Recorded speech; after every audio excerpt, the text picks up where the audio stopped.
മുഹമ്മദ് ഗസ്നിയിലെ കൊട്ടാരം ചരിത്രകാരനാണ് അൽ ഉത്ബി. മുഹമ്മദ് ഗസ്നിയുടെ കൊട്ടാരം ചരിത്രകാരനാണ് അൽ ഉത്ബി. ചരിത്രം ഉത്തമൻ എന്നാലോചിക്കാം. ചരിത്രം നല്ല ഉത്തമമാണ്. അൽ ഉത്ബി. കിതാബ് ഐ യാമിനി എന്ന കൃതി എഴുതിയത് അൽ ഉത്ബിയാണ്. എന്താണ്? കിതാബ് ഐ യാമിനി എന്ന ബുക്ക് എഴുതിയതും അൽ ഉത്ബി തന്നെയാണ്. നോക്കാം. ഗസ്നിയുടെ കൊട്ടാരത്തിലുണ്ടായിരുന്ന പണ്ഡിതനാണ് അൽ ബറൂണി. ഗസ്നിയുടെ കൊട്ടാരത്തിലെ പണ്ഡിതനാണ് അൽ ബറൂണി. അൽ ബറൂണി ജനിച്ചത് AD 973 കേട്ടോ. അൽ ബറൂണി ജനിച്ചത് AD 973 ഖ്വാരിസമിലാണ് ജനിച്ചത്. ഖ്വാരിസം.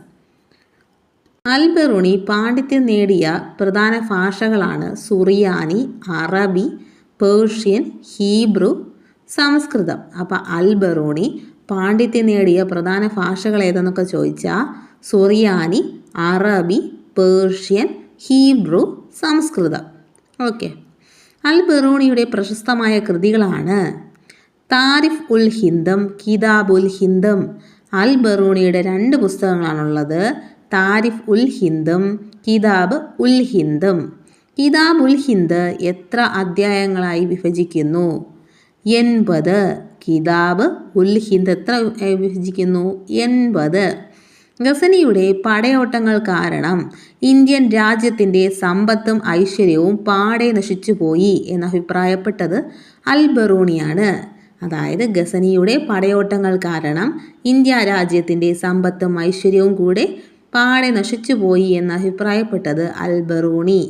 ഗ്രീക്ക് ഗണിതശാസ്ത്രജ്ഞനായിരുന്ന യൂക്ലിഡിൻ്റെ കൃതികൾ സംസ്കൃതത്തിലേക്ക് തർജ്ജിമ ചെയ്തത് അൽ ബറൂണിയാണ്. അപ്പോൾ ഗ്രീക്കിലെ ഗണിതശാസ്ത്രജ്ഞനായിരുന്ന യൂക്ലിഡിൻ്റെ കൃതികൾ സംസ്കൃതത്തിലേക്ക് തർജ്ജിമ ചെയ്തത് അൽ ബറൂണി. ഗസനിയുടെ കാലഘട്ടത്തിൽ ജീവിച്ചിരുന്ന പ്രശസ്തമായ എഴുത്തുകാരനാണ് ഫിർദൗസി. ഗസനിയുടെ കാലത്തിൽ ജീവിച്ചിരുന്ന പ്രശസ്തനായ എഴുത്തുകാരനാണ് ഫിർദൗസി. മുഹമ്മദ് ഗസ്നിയുടെ ആസ്ഥാന കവിയും ഫിർദൗസിയാണ്. പേർഷ്യൻ ഹോമർ എന്നറിയപ്പെടുന്നത് ഫിർദൗസിയാണ്. കിഴക്കിൻ്റെ ഹോമർ. അപ്പോൾ ഫിർദൗസിക്കുള്ള വിശേഷണങ്ങൾ എന്താണെന്ന് നോക്കാം.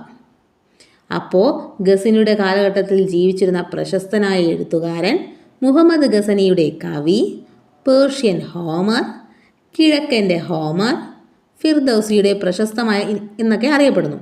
ഇനി ഫിർദൗസിയുടെ പ്രശസ്തമായ കൃതിയാണ് ഷാനാമ. ഫിർദൗസിയുടെ പ്രശസ്തമായ കൃതിയാണെന്ത്? ഷാനാമ. പേർഷ്യൻ ജനതയുടെ ദേശീയ ഇതിഹാസമാണ് ഷാനാമ. പേർഷ്യൻ ജനതയുടെ ദേശീയ ഇതിഹാസമാണ് ഷാനാമ. ഷാനാമ എന്ന വാക്കിൻ്റെ അർത്ഥം രാജാക്കന്മാരുടെ പുസ്തകം. എന്താണ് രാജാക്കന്മാരുടെ പുസ്തകം?